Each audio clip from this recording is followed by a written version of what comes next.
première chaîne d'infos et de divertissement people sur le net. Voilà, chers amis internautes, alors hier nous étions au Baladio pour une exclusivité. C'était la répétition de Bidéo bu Bees qui préparait donc le concert qui fera ce soir à l'hôtel des Almadies et le concert qui fera demain le 29 décembre au 6S en compagnie d'autres artistes. Alors, bu loolu weesoo gars yi fii nag ñu ngi buntu centre national de transfusion sanguine ndax lan waa Bidéo bu Bees dañu wane à travers seen jëf ji tey ni que ce ne sont pas que des acteurs musicaux, ce sont aussi des acteurs sociaux ndax tey dañu fas yéene ñëw maye si fii ci centre de transfusion sanguine bi seen deret ah loolu mu doon lu nga xamante ne ñun waa People TV dañ ko rafetlu loolu ñu dem xool Beydi Matar ak yeneen gars yi di maye seen deret.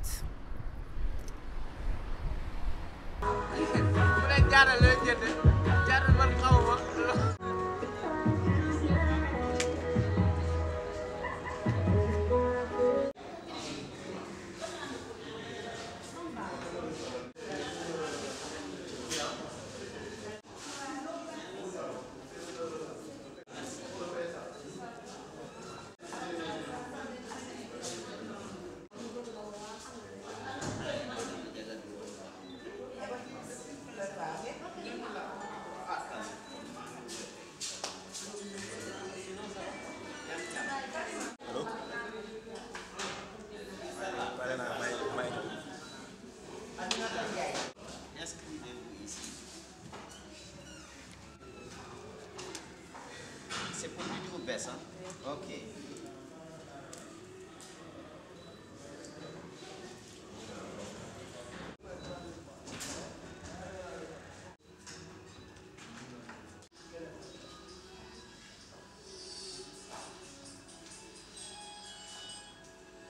Inscrivez-vous ici également. Comment?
Tu parles un peu.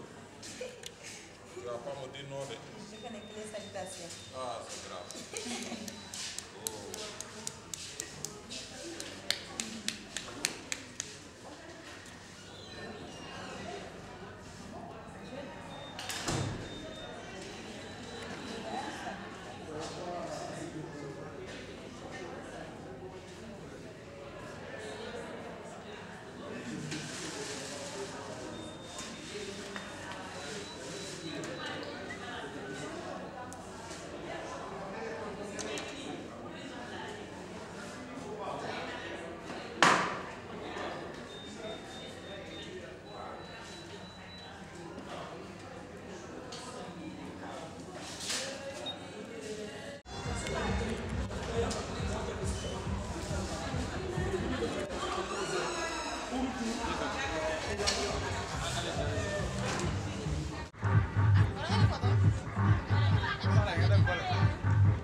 Après ñu yaatal ko. Ah, ok, ok.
C'est le médecin de la conscience.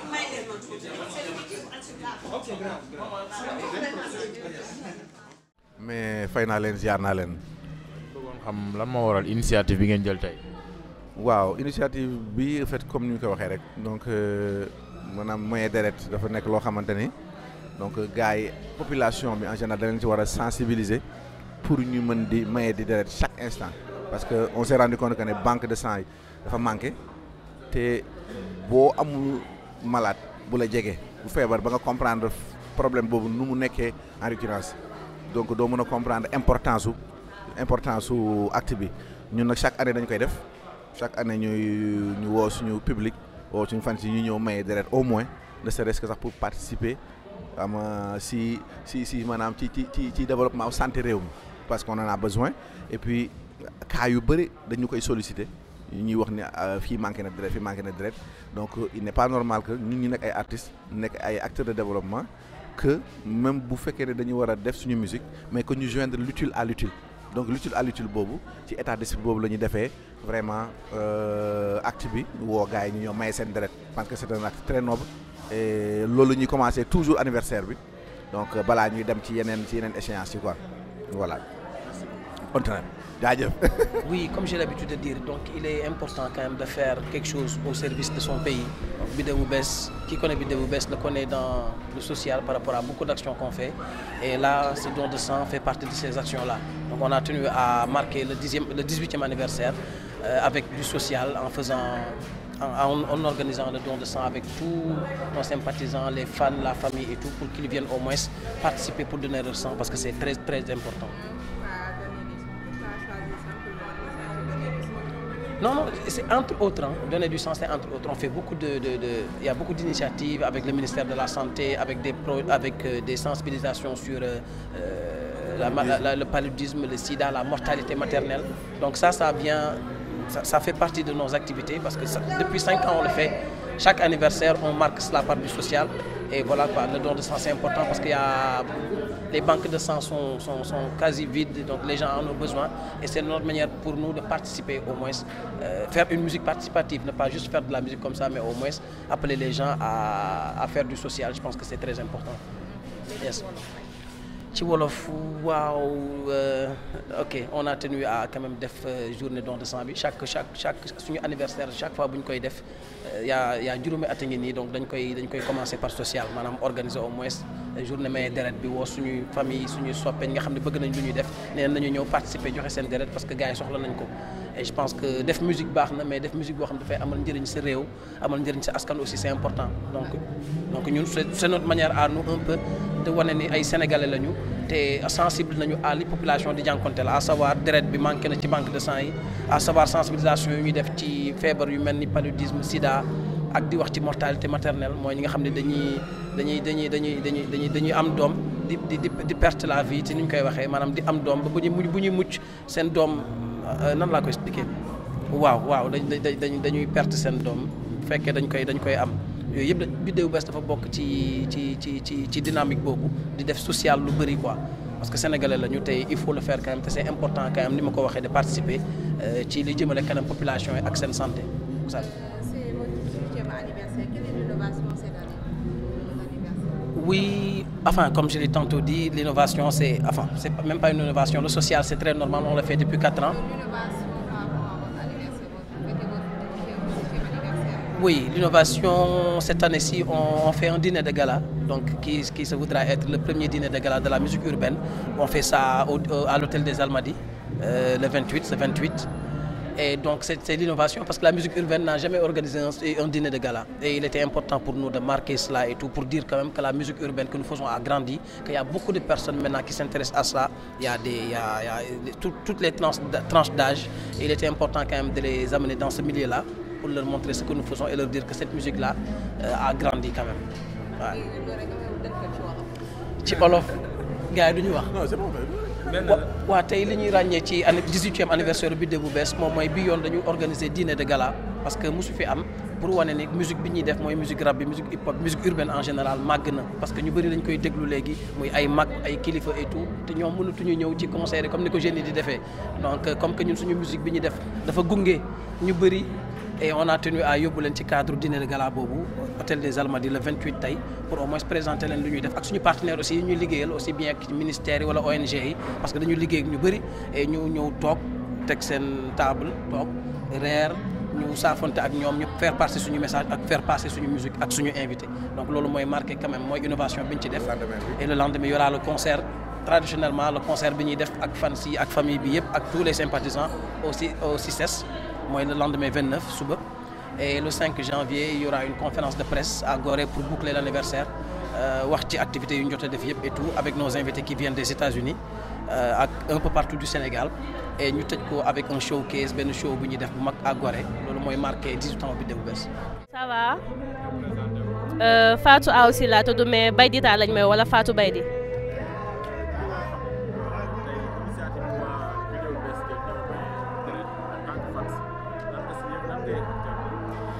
C'est pas la première fois d'abord parce que Biddew Bess ku xam groupe bi xam na ci social la ñuy dox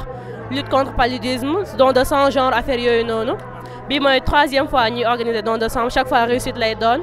et en tant que fan nous sommes là pour les soutenir maye deret dox ci social comme ñoom nuñ koy defee. waaw ñu ngi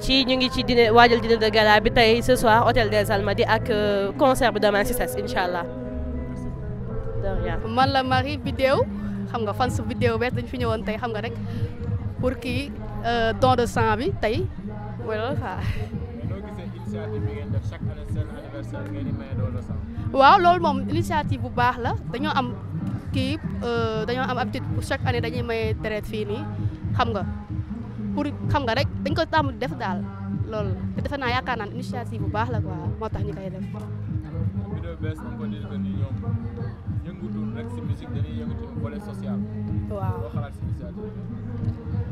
waaw xam nga loolu tamit lu baax la xam nga gars yi moom lépp lu ñuy dugg rek lu baax la quoi lu nice la ñuy def xam nga dañuy def lépp loo xamante ni pour xam nga ñu leen di bëggee daal di kontaan dañ koy def waaw loolu la. waaw nice macha allah People TV kay ins bi moom nice nii macha allah kontaan nañ trop waaw. incha allah à tout à l'heure ñu ngi leen di xaar. maa ngi tudd Tako maa ngi dëkk Bentali dañuy ñëwoon ci don de sang bi pour maye deret waa groupe Biddew Bess ñoo ko organisé woon léegi dañu ñëwoon pour def suñu participation puisque ci famille bi lañ bokk en plus liñ leen di béggee loolu moo tax ñu gën a kii daal pour ñëw ñun ñëpp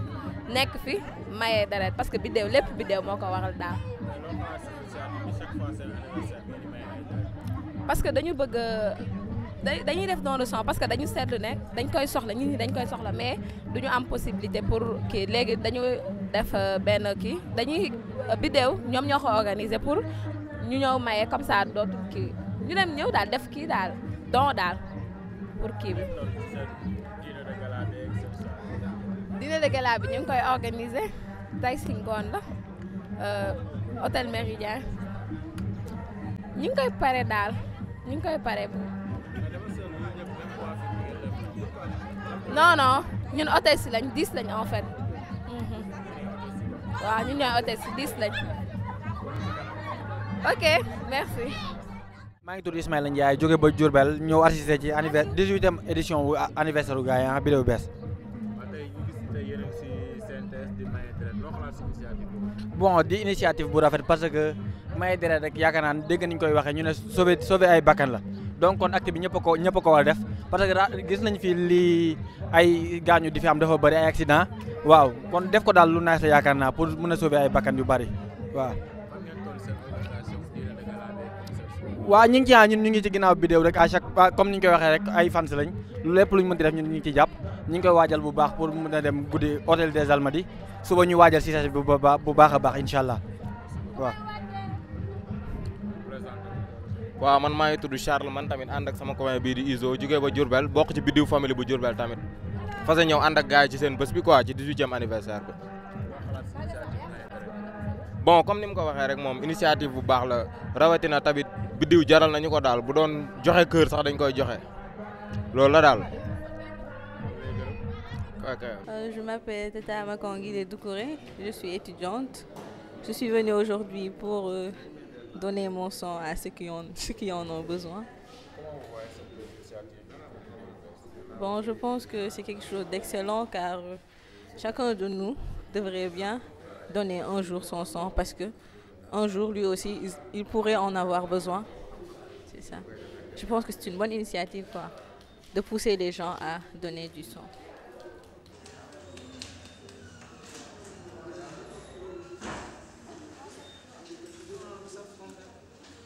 Initiative bu baax la si mën naa wax sax dama xaw a tiit rek ñu koy préparer demee incha allah.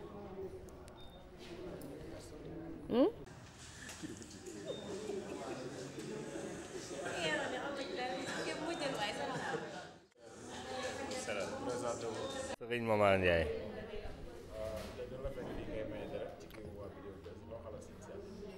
waaw initiative bi de wax dëgg yàlla lu baax la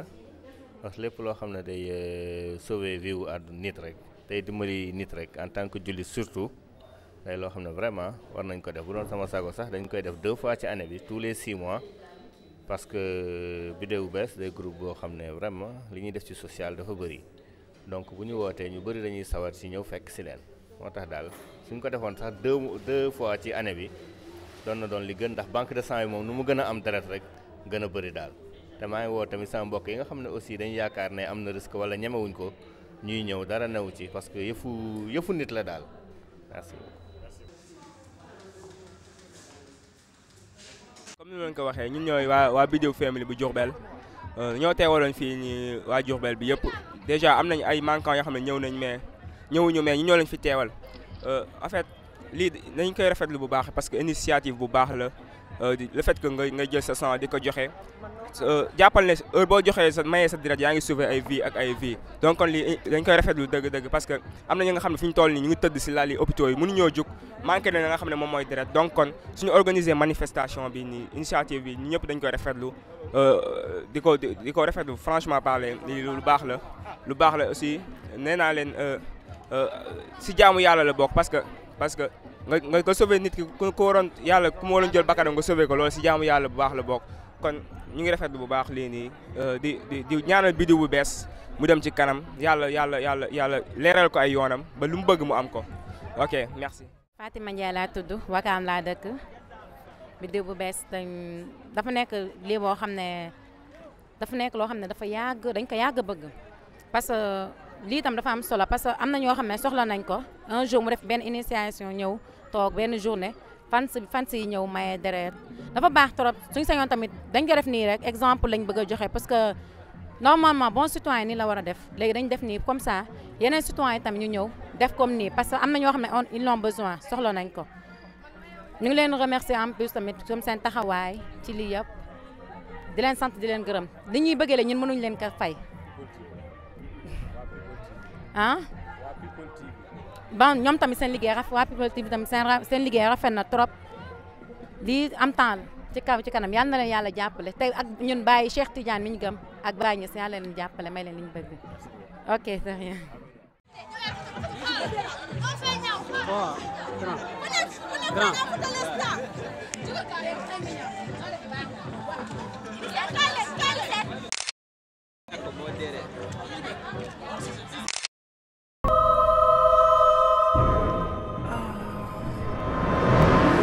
People TV, première chaîne d'infos et de divertissement people sur le net.